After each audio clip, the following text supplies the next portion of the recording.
Well, hello, folks. Bill O'Leary here, going live to talk about the topic of estate planning for surviving spouses. And this is where I talk about estate planning topics, elder law, probate, which is what I do. I'm an attorney with Legacy Planning Law Group in Jacksonville, Florida. This is part of our Thirsty Thursday series. And so if you're thirsting for knowledge, you've come to the right place. So again, the topic for today's talk is estate planning for surviving spouses. Look, after losing a spouse, it's hard to sort of you get caught up in the grief naturally, and it's hard to sort of see past that and deal with some things that have to be dealt with. So it's really important to understand that there are important and sometimes time sensitive decisions that have to be made about your finances and your personal estate plan.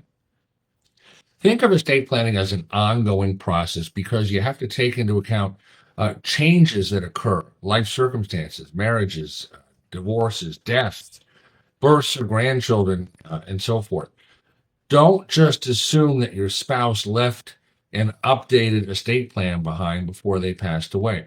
Making this assumption can have really disastrous consequences. You know what they say about assuming, you make a blank out of you and me. So, to avoid problems, first schedule a meeting with your estate planning attorney. You're going to be able to review the estate plan that your spouse left behind.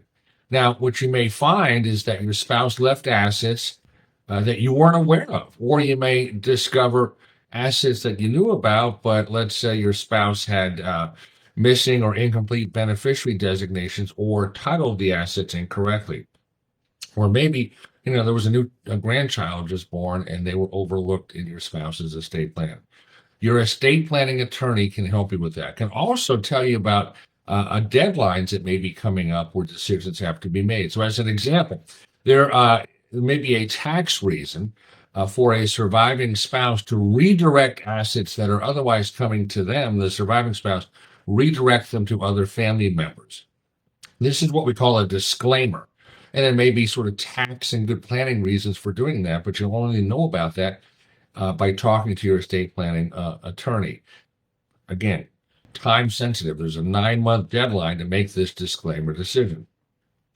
Now, inheritance tax laws can be confusing. So as a surviving spouse, you have the option to file a federal tax return for the year that the deceased spouse, passed away.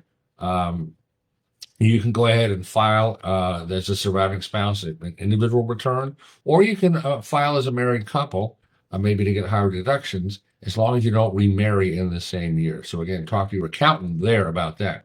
There's also the issue of the deceased spouse's estate and possible estate or death taxes.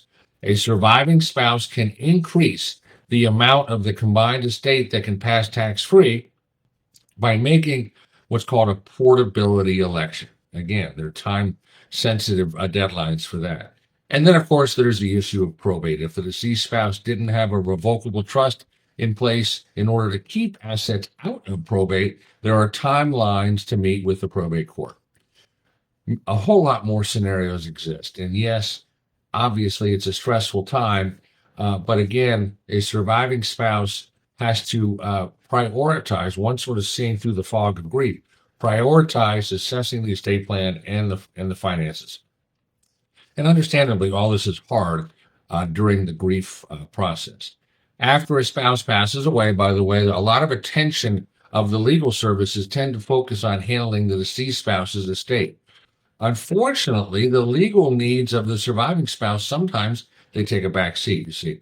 There are situations where a surviving spouse can put in place a will or, let's say, a trust so that allows them now to take a second look at sort of the combined joint estate plan that may have been done when both of you were alive.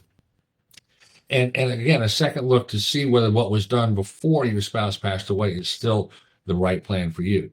Estate plan documents in the surviving spouse's name need to be put in place at that point, or if they already exist, again, need to be reviewed, that second look. And obviously take another careful look at beneficiaries that may have been named previously, or, executors, trustees, that kind of thing. Those may need to change.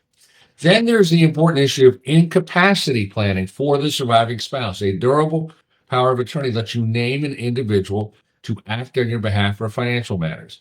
During your lifetime, this person typically is your spouse. So now that that spouse has passed away, you as a surviving spouse, you really need to identify somebody else as your trusted person to replace your spouse as your power of attorney. Same thing for healthcare decisions.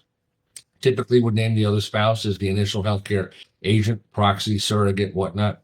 Well, may need to go ahead and name somebody new so that if you become ill and you can't communicate about your healthcare wishes, that person can step in and use your medical, POA to make those medical decisions for you. By the way, a lot of these healthcare documents are typically on file with your primary care physician. You may want to, if you update those, send your doctor the new documents to keep on a file. And by the way, last thing, even if you have a medical power of attorney, you still want to make sure that other family members can discuss your health situation with the doctors in the hospitals, the medical professionals. So having a good and updated HIPAA release in place is a way to give your family members access to your medical records. So look, reviewing and making the proper changes to your estate plan after your spouse passes with the guidance of your attorney is going to help you as a widow or widower. And it's a challenge to review this during what is admittedly a very emotional time, but you need to prepare yourself for the future. So if you'd like to know a little bit more about estate planning for surviving spouses, and maybe if you want to find out how we can help, we'd love to talk to you.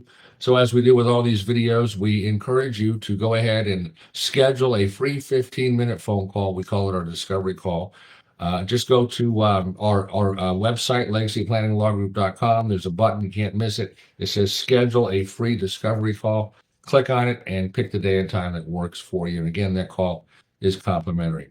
Like and share this video with your friends. And if you haven't already subscribed to our YouTube channel, do so at Legacy Planning Law Group. So Bill O'Leary, signing off for now until I see you again next week as part of our Thirsty Thursday series, where we will certainly quench your thirst.